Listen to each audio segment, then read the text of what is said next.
Mythe numéro 12 des 33 mythes de la prise de parole en public, ces mythes qui peuvent mettre en danger vos prises de parole en public, qui se répandent autour de vous via des collègues, via des vidéos YouTube, pas très informées.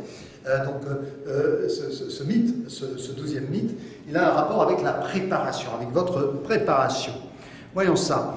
Pour gagner du temps, il vaut mieux créer son support de prise de parole directement sur PowerPoint. Alors ça, c'est la grande erreur, c'est une catastrophe, vraiment une catastrophe. Un chum qui passe, l'ambulance.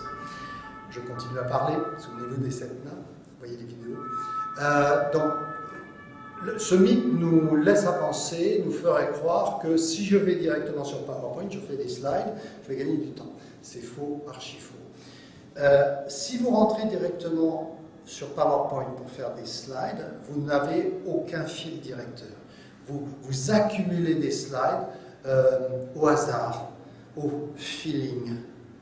Un petit slide par là, tiens, je vais rajouter cette slide, puis cette autre slide, puis machin me dit de rajouter cette slide. Mais après, quand je suis face à mon public, quel lien est-ce que je fais entre mes slides? Et là, je suis perdu, je me sens mal à l'aise, et ma prise de parole en public est ratée.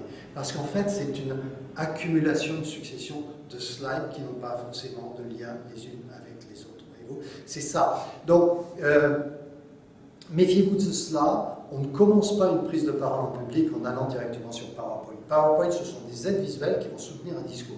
Commencez par écrire votre discours. Vous voyez un des mythes précédents à propos de l'écriture de discours. Écrivez vos intentions, ce que vous voulez réaliser comme prise de parole, à qui vous vous adressez.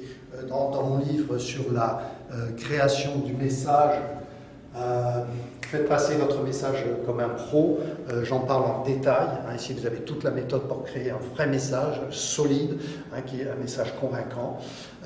Donc, commencez par écrire votre message et les slides, le PowerPoint vient après, dans un deuxième temps, il sert à soutenir votre message. Et là, vous gagnez vraiment du temps. Vous réalisez une création de discours, de présentation en entonnoir. Au départ, ça prend plus de temps, mais au fur et à mesure, ça prend moins de temps. Et vous pouvez toujours, au final, rajouter une slide, sans déséquilibrer l'ensemble. C'est vraiment la construction d'un discours avec des slides qui viennent en soutien. Donc ne vous précipitez pas sur PowerPoint. Et au passage, pour finir, je vous rappelle qu'il y a une fonctionnalité sur la suite Microsoft qui vous permet de transférer un discours écrit sous Word directement en slide et vous les transforme.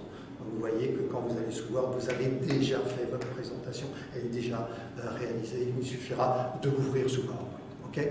Méfiez-vous à nouveau de ce mythe